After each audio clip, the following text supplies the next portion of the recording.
ආයිබෝවන් සියලු දෙනාටම වාසනාවන්ත සුබ දවසක් වේවා. SL Cinemax නාලිකාවට වෙනදා වගේම අදත් අපිත් එක්ක එකතු වුණු ඕගොල්ලෝ සියලු දෙනාම සාදරයෙන් පිළිගන්න ගමන්. ඔන්නේ යාළුවනේ අද මම ඕගොල්ලෝ වෙනුවෙන් ගෙනල්ලා තියෙන්නේ 2023 වර්ෂයේ තිරගත වූ ඇනිමල් කියන හින්දි මූවි එක.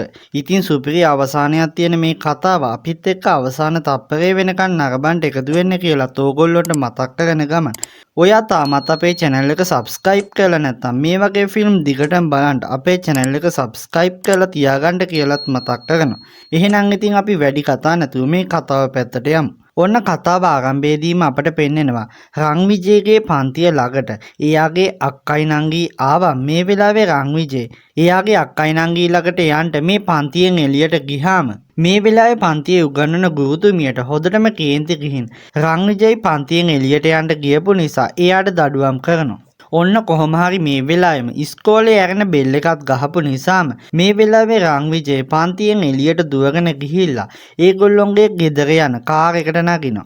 ඉතින් රන්විජේ මෙච්චර හදිසියෙන් ගෙදර යන්න හේතු වෙලා තියෙන්නේ එයාගේ තාත්තා කාලෙකට පස්සේ ගෙදර ආවා කියලා රන්විජේ දැනගෙන තියෙන නිසා. ඒ වගේම රන්විජේ කියන්නේ එයාගේ තාත්තට හුඟක් ආදරය කරන කෙනෙක්. කොහොම හරි ඉතින් රන්විජේ ගෙදර ආවත් මේ වෙනකොට නම් තාත්තා එයාගේ ගෙදර නැති නිසා රන්විජේ එයාගේ තාත්තව හොයාගෙන ඒගොල්ලොන්ගේ ෆැක්ටරියටත් යනවා. ඔන්න රන්විජේ නිදාගෙන ඉන්නකොට එයාගේ තාත්තා වෙන බල්වීර් සිං රන්විජේ ළඟට එනවා. ඉතින් යාළුවනේ බල්වීර් සිං කියන්නේ ඉන්දියාවේ මේ වෙනකොට ඉන්න දක්ෂ ව්‍යාපාරිකයෙක් වගේම ඉන්දියාවේ තියෙන බොහොමයක් කර්මාන්ත ශාලාවල හිමිකරුවෙක්. ඔන්න මීළඟට අපිට පෙන්නනවා අවුරුදු ගානකට පස්සේ වුණ සිදුවීමක්. මේ වෙනකොට රන්විජේ තරුණ කොල්ලෙක්. ඉතින් රන්විජේ දවසක් එයාගේ යාළුවෙකුගේ විවාහ ගිවිස ගැනීමේ උත්සවයකට ගියාම තමයි එයා දැනගන්නේ. එයා පොඩි කාලේ ඉඳන් කැමැත්තෙන් හිටපු ගීතාංජලිත් එක්ක තමයි එයාගේ යාළුවා විවාහ වෙන්නේ කියලා. ඉතින් මේ දේ දැනගත්තම රන්විජේ හොදටම අවුල් වෙනවා. ඔන්න මේ දේවල් එක්ක මේ වෙලාවේ රන්විජේ මෙතන තියෙන පියානෝ එකක් වාදනය කරන ගමන් සින්දුවක් කියන්න ගන්නවා. ඉතින් රන්විජේ මේ සින්දුව ලස්සනට කියන නිසාම ගීතාංජලි මේ වෙලාවේ මෙතෙන්ට එනවා. ඔන්න මේ වෙලාවේ රන්විජේ ගීතාංජලි කියනවා මේ කසාදේ නතර කරලා එයාත් එක්ක ආපහු යන්න එන්න කියලා. ඔන්න මේ වෙලාවේ රන්විජේට එයාගේ තාත්තගේ උපන්දින පාටියට යන්න තියෙන නිසා එයා මේ වෙලාවේ එයාගේ තාත්තගේ උපන්දින පාටියට යනවා. ඔන්න මේ පාටියේදී රන්විජේගේ අක්කා විවාහ වෙන්න ඉන්න වරුණුත් මෙතනට ඇවිල්ලා ඉන්නවා. හැබැයි ඉතින් වරුණට නම් රන්විජේ පොඩ්ඩක්වත් කැමති නැහැ. මේ නිසාම ඉතින් මේ වෙලාවේ මේ දෙන්න අතර ලොකු කතාවක් ගිහිල්ලා අන්තිමේදී රන්විජේ එයාගේ අක්කට කියනවා එයා ඉන්නකම් කවදාවත් මේ දෙන්නට විවාහ වෙන්න දෙන්නේ නැහැ කියලා. ඔන්න මේ දේවල් ආරංචි වෙලා රන්විජේගේ තාත්තත් මෙතනට ඇවිල්ලා රන්විජේට හොදටම බනිනවා එයා වරුණට බැන්න එකට. ඒ වගේම මේ වෙලාවෙම ගිහින් වරුණගෙන් සමාව ගන්න කියලාත් රන්විජේගේ තාත්තා මේ වෙලාවේ කියනවා. ඔන්න යාළුවනේ මීළඟට අපිට මේ කතාවේ ආපහු අතීත කතාව තමයි පෙන්වන්නේ. ඉතින් රන්විජේ ඉස්කෝලේ යන කාලේ එයාගේ අක්කට පන්තියේ කොල්ලෝ වගේ රැක් කරපු නිසාම රන්විජේ එයාගේ අක්කවත් එක්කගෙන ඉස්කෝලේට ගිහිල්ලා එයාව රැක් කරපු කොල්ලෝ ටික හොදටම බය කරනවා තුවක්කුවක් අරගෙන ගිහිල්ලා. හැබැයි ඉතින් මේ කට්ටිය ආපහු එනකොට මේ කොල්ලෝ ටික රන්විජේ ආපු වාහනේ පස්සෙන් ආව නිසාම මේ වෙලාවේ රන්විජේ මේ කොල්ලෝ ටික ඔක්කොම ආපු බයිසිකල් ටික මේ වාහනෙන් හප්පලා දානවා. ඔන්න මේ දේවල් පස්සේ දැනගත්තම රන්විජේගේ තාත්තා නම් එයාට හොදටම ගහනවා. ඉස්කෝලේ තුවක්කුවක් අරගෙන ගිහින් ළමයි බය කරපු නිසා. ඔන්න මීළඟට අපිට ආපහු වර්තමාන කතාව තමයි පෙන්වන්නේ. දැන් රන්විජේට වරුණගෙන් සමාව ගන්න කියලා එයාගේ තාත්තා කියපු නිසාම මේ වෙලාවේ රන්විජේ ළඟට එන එයාගේ අක්කා හා නංගි රන්විජේට කියනවා වරුණගෙන් ගිහින් සමාව ගන්න කියලා. ඉතින් මේ නිසාම රන්විජේ මේ වෙලාවේ වරුණගෙන් සමාව ගන්නවා. හැබැයි රන්විජේ සමාව ගන්නට වෙලාව ගත්තු නිසාම එයාගේ තාත්තා මේ වෙනකොටත් තීරණය කරලා තියෙනවා වරුණව ඒගොල්ලොන්ගේ කම්පැනියේ මීළඟ බාරකාරයා ලෙස පත් කරන්න. ඉතින් මේ ගැන රන්විජේගේ තාත්තා එයාට කිව්වම මේ වෙලාවේ රන්විජේ නම් තාත්තට කියනවා වරුණ ගැන හරියට දන්නේවත් නැතුව මේ කෙනාව විශ්වාස කරන්න එපා කියලා. හැබැයි මේ වෙලාවේ නම් රන්විජේගේ තාත්තට හොදටම කේන්ති ගිහින් වරුණට කියනවා එයාට මේ ගෙදර යන්න කියලා. ඉතින් දැන් රන්විජේ මේ ගෙදර දාලා ආපහු යන්න හදනකොට එයාගේ යාළුවෙක් වෙන කාර්තික් ගීතාංජලි එක්කගෙන රන්විජේගේ ගෙදරට එනවා. ඉතින් ගීතාංජලි මේ ඇවිල්ලා තියෙන්නේ එයා විවාහ වෙන්න හිටපු කෙනාව අතහැරලා දාලා රන්විජේ එක්ක විවාහ වෙන්න කියලා. මේ වෙලාවේ රන්විජේ දැනගන්නවා මේ නිසාම ඉතින් රන්විජේ ගීතාංජලි එයාගේ තාත්තා ළඟට එක්කන් ගිහිල්ලා එයාව හඳුන්වලා දෙනවා. හැබැයි ඉතින් මේ වෙලාවේ රන්විජේ ගීතාංජලි විවාහ කරගන්න යනවා කියලා එයාගේ තාත්තට කිව්වත් එයාගේ තාත්තා නම් මේ වෙලාවේ මොකුත් නොකිය මෙතනින් යන්න යනවා. මීළඟට ඉතින් රන්විජේ ගීතාංජලි ගෙදරට ගිහිල්ලා ඒගොල්ලොන්ගේ දෙමව්පියන්ටත් කියනවා එයා ගීතාංජලි විවාහ කරගන්න යනවා කියලා. හැබැයි ඉතින් ගීතාංජලිගේ දෙමව්පියොත් මේ දෙයට වැඩි කැමැත්තක් නැති නිසා මීළඟට රන්විජේ කරන්නේ ගීතාංජලි එක්කගෙන එයාගේ පෞද්ගලික ජෙට් එකේම ගිහිල්ලා ගීතාංජලි විවාහ කරගන්නවා. ඔන්න යාළුවනේ මීළඟට අපිට කතාව මෙතනින් කට් කරලා පෙන්නනවා වර්තමාන කතාව. මේ වෙනකොට ඉතින් රන්විජේ එයාගේ කට්ටියත් එක්ක ගිහිල්ලා එයාගේ අක්කා දැනට විවාහ වෙලා ඉන්න වරුණව මරලා දානවා. මේකට හේතුව මොකද්ද කියලා ඕගොල්ලොන්ට දැනගන්න නම් මේ කතාව ඉදිරියට නරඹන්න වෙනවා. ඔන්න යාළුවනේ මේ වෙනකොට රන්විජේ ගීතාංජලි විවාහ කරගෙන මේ දෙන්නට දැන් දරුවෝ දෙන්නෙකුත් ඉන්නවා. ඔන්න ඉතින් රන්විජේ ගීතාංජලි කතා කර ඉන්නකොට රන්විජේට ඇහෙනවා එයාගේ අක්කා පහළ ඉඳලා කෑ ගහනවා. ඉතින් මේ නිසාම රන්විජේ එයාගේ අක්කා ළඟට ආවම තමා දැනගන්නේ එයාගේ අක්කා මේ කෑ ගහලා තියෙන්නේ වරුන්ගේ ෆෝන් එක වැඩ කරන්නේ නැහැ කියලාත් වරුන් තාමත් ගෙදර ආවේ නැහැ කියලා. ඔන්න මීළඟට අපිට කතාව මෙතනින් කට් කරලා පෙන්නනවා. අවුරුදු ගානකට පස්සේ රන්විජේ ගීතාංජලි එයාගේ දරුවන් දෙන්නව එයාගේ තාත්තව බලන්ට එක්කන් එනවා. ඉතින් මේකට හේතු වෙලා තියෙන්නේ බල්වාර සිංට කවුදෝ කට්ටියක් වෙඩි තියපු නිසා. ඉතින් කාලෙකට පස්සේ රන්විජේ ගෙදර ආව එකට එයාගේ අක්කයි හා නංගිට නම් හුඟක් සතුටුයි. හැබැයි ඉතින් මේ කට්ටිය තාමත් ගීතාංජලි නම් ඒගොල්ලොන්ගේ පවුල කෙනෙක් විදිහට පිළිගන්න කැමති නෑ. ඔන්න මීළඟට රන්විජේ එයාගේ තාත්තව බලන්න ගිහිල්ලා මේ වෙලාවේ එයාගේ බිරිඳව හා දරුවන්ව තාත්තට හඳුන්වලා දෙනවා.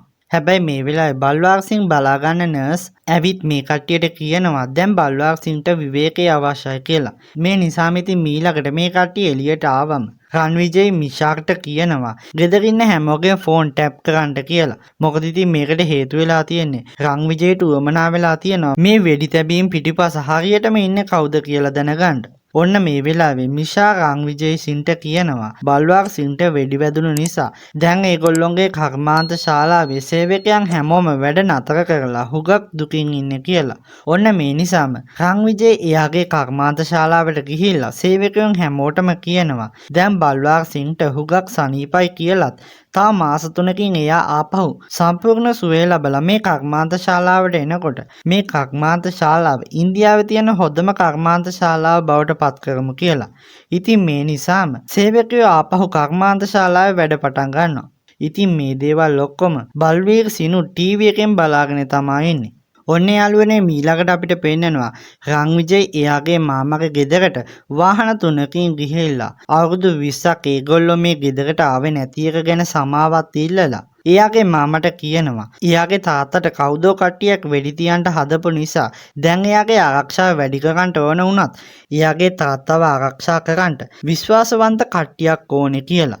මේ නිසා ඉතින් රන්විජේ සිං එයාගේ මාමට කියනවා ඒගොල්ලොන්ගේ පුතාලා ටික එයාත් එක්ක දිල්ලියට එවන්න කියලා. ඉතින් මාමගේ කොල්ලෝ ටික නම් රන්විජේ සිං එක්ක දිල්ලියට යන්න කැමති වෙනවා. ඔන්න ඉතින් මීළඟට මේ කට්ටියත් එක්ක රන්විජේ සිං එයාගේ තාත්තා ළඟට ආවම නම් මේගොල්ලෝ හැමෝම ආපහු ගෙදර ආව එකට බල්වීර් සිංට නම් හුඟක් සතුටුයි. ඔන්න ඉතින් මීළඟට මේ ගෙදර ආරක්ෂාව වැඩි කරලා තියෙන නිසාම වරුන් මේ ගෙදර ගේට්ටුව ළඟට කාර් එකේ ආවත් දැන් රන්විජේගේ සහෝදරයන් ගේට්ටුව ආරක්ෂා කරන නිසාම එයාට නම් මෙතනින් එන්න දෙන්නේ නැහැ. මේ නිසාම ඉතින් වරුන්ට අන්තිමේදී බල්වීර් සිංට කතා කරලාම තමයි ගෙදරට ඇතුල් වෙන්න වෙන්නේ. මීළඟට ඉතින් රන්විජේ සිං එයාගේ තාත්තා ළඟට ගියාම එයාගේ තාත්තා රන්විජේට කියනවා දැන්වත් වරුන් හා එයා අතර තියෙන මේ ගැටුම නතර කරන්න කියලා.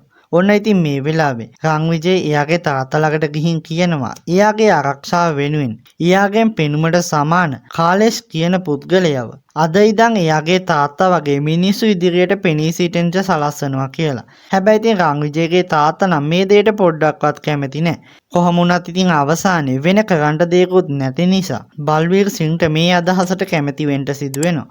මීළඟට ඉතින් වරුන් එක්ක කතා කරන්න කාලේශ්ව යවලා රන්විජේ එයාගේ තාත්තට පෙන්නනවා මේ දෙන්න කතා කරන එක. හැබැයි ඉතින් මේ වෙලාවේ නම් වරුන්ට හොයාගන්න බෑ මේ ඉන්නේ බන්වාර් සිං නෙමෙයි කියලා. ඔන්න ඉතින් මේ දේවල් දැක්කම බන්වාර් සිංනුත් හොදටම පුදුම වෙනවා. මීළඟට කාලේෂ් ටික දවසකට එයාගේ ගෙදර යන්න ඕනේ කියලා. ආපහු ඒගොල්ලොන්ගේ ගෙදර යන්න පිටත් වෙලා යනකොට අස්රා කියන මැරයා කාලේෂ් බන්වාසින් කියලා හිතාගෙන මගදී මරලා දානවා. මීළඟට ඉතින් රන්විජේ මේ ගැන ආරංචි වුණාම කාලේෂ් මරපු තැනට ගිහිල්ලා රන්විජේ එයාව බලනවා. ඔන්න මීළඟට කාලේෂ්ට අවසන් ගෞරව දක්වන්නට වරුන් ආවම තමා වරුන් මේ වෙලාවේ දැනගන්නේ බන්වාරසිං තාමත් ජීවතුන් අතර ඉන්නවා මේ මැරිලා තියෙන්නේ කාලේෂ් කියන කෙනෙක් කියලා. ඔන්න ඉතින් මේ දේවල් දැක්කම වරුන් හොදටම පුදුම වෙලා එළියට ගිහිල්ලා අස්රාට කියනවා එයා මරලා තියෙන්නේ වැරදි කෙනෙක්ව කියලා. ඔන්න දැන් මේ ගෙදර ෆෝන් ඔක්කොම ටැප් කරලා තියෙන නිසා රන්විජයි මේ දේවල් ඔක්කොම අහගෙන තමයි ඉන්නේ. ඔන්න ඉතින් මේ දේවල් නිසා තමයි රන්විජයි වරුන්ව මරලා දාලා තියෙන්නේ. ඔන්න යාළුවනේ මීළඟට අපිට පෙන්නනවා රන්විජයි ෆෙරඩ්ව හම්බෙන්ට යනවා අලුතෙන් තුවක්කු වගේක් මිලදී ගන්නට. ඔන්න මේ වෙලාවේ අස්රා එයාගේ මැරීන් ටික මෙතනට ඇවිල්ලා රන්විජයව මරන්න උත්සාහ කරත් මේ වෙලාවේ රන්විජයට පුළුවන් වෙනවා මේ මැරයන් හැමෝම මරලා දාන්න. ඔන්න ඉතින් මේ මැරීන් ටික මරපු නිසාම අස්රා මේ වෙලාවේ මීට වඩා තවත් මැරීන් පිරිසක් රන්විජය ළඟට එවෙනවා. ඔන්න මේ වෙලාවේ ෆොරඩ් ළඟ තිබුණු විශේෂ තුවක්කුවකින් රන්විජයට පුළුවන් වෙනවා අස්රා එවපු මැරයන් හැමෝම මරලා දාන්න. හැබැයි ඉතින් මේ වෙලාවේ අස්රාත් මේ මැරුණු කෙනෙක් වගේ මෙතන ඉඳලා රන්විජයට අවසානයේදී වෙඩි තියනවා. අන්තිමට ඉතින් රන්විජයගේ සහෝදරයන් මේ කෙනාව මරලා දානවා. හැබැයි ඉතින් මේ වෙලාවේ රන්විජයට වෙඩි වැදුණු නිසාම එයාව රෝහල් ගත කරනවා. ඔන්න ඉතින් මේ වැඩි වැදීම නිසාම රන්විජයි මේ වෙලාවේ කෝමා තත්ත්වයට පත් වෙනවා. ඔන්න ඉතින් දවස් 14කට පස්සේ තමයි ආපහු රන්විජයට සිහිය එන්නේ. ඔන්න මේ වෙලාවේ තමයි ගෙදර හැමෝම දැනගන්නේ එදා වෙඩි වැදීමත් එක්ක රන්විජයගේ කන් ඇසීම නැති වෙලා තියෙනවා වගේම එයාගේ පෙනහැලටත් වෙඩි උණ්ඩයක් වැදිලා තියෙන නිසා හානි වෙලා තියෙනවා කියලා. ඔන්න මේ දේවල් නිසා දොස්තරවරුන් රන්විජයට කියනවා එයාව නැවතත් හිටපු තත්වයට ගන්නට නම් ශෛල කර්මයක් සිදු කරන්න ඕනේ කියලා. ඔන්න ඉතින් දැන් රන්විජය සුවේ ලැබලා ගෙදර ආවට පස්සේ එයාගේ අක්කට රන්විජය කියනවා වරුන්ව මැරුවේ එයා කියලාත් ඒකට හේතුව උනේ එයාගේ තාත්තව හා එයා වරුන් මරන්න උත්සාහ කරා කියලා. ඒ වගේම මේ වෙලාවේදී රන්විජය එයාගේ අක්කට පොරොන්දු වෙනවා එයාට වරුන්ට වඩා හොඳ කෙනෙක්ව විවාහ කරලා දෙනවා කියලා.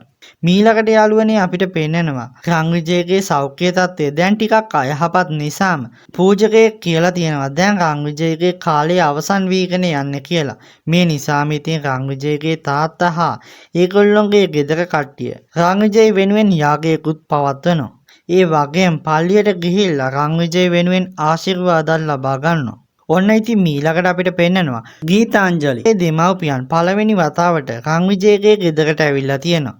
ඔන්න මේ වෙලාවේ ගෙදර ඉන්න වැඩකාරියක් ඇවිත් රන්විජයට තාමත් කන් ඇහෙන්නේ නැහැ කියලා හිතාගෙනම හස්ත සංඥා මාර්ගයෙන් කතා කරාම නම් රන්විජයට හොදටම කේන්ති ගිහින් මේ ගෑනු කෙනාට හොදටම බනිනවා. ඔන්න මේ වෙලාවේ ගීතාංජලි මෙතනට ඇවිත් මේ ගෑනු කෙනාව මෙතනින් යවලා එයා ගෙනපු කැම ටික රන්විජයට මේ වෙලාවේ දෙනවා. මීළඟට ඉතින් රන්විජය එයාගේ ලෙඩේ හොද කරගන්න අවයව පරිත්‍යාග කරන්න කැමති කෙනෙක් එක්ක කතා කරමින් ඉන්නකොට මෙතනට එන ගීතාංජලි රන්විජය එක්ක කතා කරන්න හැදුවත් මේ වෙලාවේ රන්විජය එයාත් එක්ක කතා කරන්නේ නැති නිසා මේ වෙලාවේ ගීතාංජලි රන්විජය ළඟ තිබුණු ලැප්ටොප් එක විහික් කරලා දාලා මෙතනින් යන්න යනවා. ඔන්න ඉතින් මේ වෙලාවේ නම් රන්විජය එයාගේ සහෝදරයන්ට උපදෙස් වගේකුත් දෙනවා. කසාද බැඳනම එයාගේ බිරිඳත් එක්ක ඉන්න ඕන විදිහ ගැන. මීළඟට ඉතින් රන්විජය ගීතාංජලි ළඟට ගිහින් එයා මේ කරපු දෙයට හොදටම බනිනවා. ඔන්න මේ වෙලාවේ මේ අයගේ ළමයි මෙතන එන නිසා මේ රණ්ඩුව මෙතනින් නතර වෙනවා. ඔන්න යාළුවනේ මීළඟට අපිට පෙන්නනවා අභිරාවක්ව. ඉතින් මෙයත් රන්විජය සිංගෙම සහෝදරයෙක්. හැබැයි මේ වෙනකොට එයාගේ තුන්වෙනි විවාහය සිදු කර ගන්න තමා සූදානම් වෙලා ඉන්නේ. ඒ වගේම එයා මීට කලින් විවාහ වුණ බිරින්දෑවරු දෙන්නත් මේ වෙනකොටත් එයත් සමග තමයි ඉන්නේ. ඒ වගේම මෙයාට කතා කර ගැනීමට නොහැකි නිසා සම්බන්ධීකාරක ලෙස වැඩ කරන්නේ ෆර්හානුයි. ඔන්න මේ විවාහ උත්සවයේදී අභිරාවක් දැනගන්නවා එයාගේ මල්ලි වන අස්රාෆ්ව කට්ටියක් මරලා දාලා තියෙනවා කියලා. ඔන්න මේ වෙලාවේ මේ පණිවිඩය කියපු කෙනාවත් අභිරාවක් මරලා දානවා. ඉතින් අභිරාවක් මීළඟට හදන්නේ එයාගේ මල්ලිව මරලා දාපු කට්ටියව හොයාගෙන ඒගොල්ලොන්ව විනාශ කරලා දාන්න. ඔන්න මීළඟට අපිට පෙන්නනවා රන්විජේගේ සැත්කම සාර්ථකව සිදු කරලා එයා ආපහු යථා තත්ත්වයට පත් වෙලා තියෙනවා. ඔන්න මේ වෙලාවේ සෝයා කියලා ගෑනු ළමෙක් මාස 3ක ඉඳලා රන්විජේව හමුවෙන්ට බලාගෙන හිටපු නිසා රන්විජේගේ සහෝදරයන් සෝයාව එයා ළඟට එක්කගෙන එනවා. ඔන්න මේ වෙලාවේ තමයි රන්විජේ දැනගන්නේ එයාට එදා බද්ධ කරලා තියෙන්නේ සෝයාගේ පෙම්වතාගේ හදවත කියලා. ඔන්න මේ නිසාම රන්විජේ එයාගේ සහෝදරයන්ට කියනවා සෝයාව ඒගොල්ලොන්ගේ සීයාගේ ගෙදර එක්කගෙන යන්න කියලා. මීළඟට ඉතින් රන්විජේ සීයා ගෙදර ගිහිල්ලා සෝයාත් එක්ක කාලය ගත කරනවා. ඔන්න ඉතින් මෙහෙම කාලය ගත වෙනකොට රන්විජේ මීළඟට වැඩි කාලයක් ගත කරන්නේ සෝයාත් එක්ක. ඔන්න ඉතින් මේ දේවල් ගීතාංජලිටත් තේරිලා රන්විජේගේ සහෝදරයන්ගෙන් මේ ගැන ඇහුවම නම් මේ වෙලාවේ නම් මේ කට්ටිය සෝයා ගැන මුකුත් ගීතාංජලිට කියන්නේ නැහැ. ඔන්න මීළඟට රන්විජේ සෝයාට අලුතෙන් කාර් එකක් ගෙනල්ලා ඒක තෑගි කරන්න හදනකොට මේ වෙලාවේ මේ කාර් එක පුපුරලා යනවා. හැබැයි රන්විජේ නම් සෝයාට කියන්නේ එයා දෙන සාරිය ඇදලා රන්විජේ සමග විවාහ වෙන්න එන්න කියලා. හැබැයි මේ වෙලාවේ තමා සෝයා රන්විජේට කියන්නේ එයා මෙච්චර කාලයක් කියපු සියලුම දේවල් බොරු කියලාත් ඒ වගේම මේ දේවල් එයා කරේ අබිරාවක් එයාට කරන්න කියලා කියපු නිසා කියලා. හැබැයි සෝයා මේ වෙලාවේ රන්විජේගෙන් සමාව ඉල්ලනවා එයා මේ කරපු දේවල් වලට. මීළඟට ඉතින් රන්විජේ එයාගේ සහෝදරයන්ට මෙයාව බලා ගන්න කියලා මෙතනියන්ට යනවා. ඔන්න මීළඟට යාළුවනේ අපිට පේන්නනවා රන්විජේ ගීතාංජලිව හම්බෙන්න ගියාම නම් ගීතාංජලි දැන් දැනගෙන තියෙනවා රන්විජේ හා සෝයා අතර සම්බන්ධයක් තියෙනවා කියලා. මේ නිසාම ඉතින් ගීතාංජලි මේ වෙලාවේ රන්විජේට හොදටම බනිනවා. හැබැයි රන්විජේ නම් ගීතාංජලිට කියන්නේ එයා මේ දේවල් ඔක්කොම කරේ සෝයාගේ තොරතුරු හොයාගන්න කියලා. හැබැයි ඉතින් ගීතාංජලි නම් මේ දේවල් පිළිගන්න පොඩ්ඩක්වත් කැමති නැහැ. කොහොම හරි ඉතින් මේ දේවල් එක්කම මේ දෙන්නගේ රණ්ඩුව දුරදිග ගිහිල්ලා රන්විජේට හොදටම කේන්ති ගිහින් මෙතන බිත්තියකට වෙඩි තියනවා. ඔන්න ඉතින් මේ සද්දෙට රන්විජේගේ තාත්තත් මෙතනට එනවා. ඔන්න මේ වෙලාවේ රන්විජේට තාත්තා කියනවා එයාගේ මේ තුවක්කුව මේ දෙන්න ඉන්න කාමරේට ගේන එකවත් නවත්තන්න කියලා. මීළඟට ඉතින් තාත්තා මෙතනින් ගියාට පස්සේ රන්විජේට ආපහු පුළුවන් වෙනවා කොහොම හරි ගීතාංජලිව යාළු කරගන්න.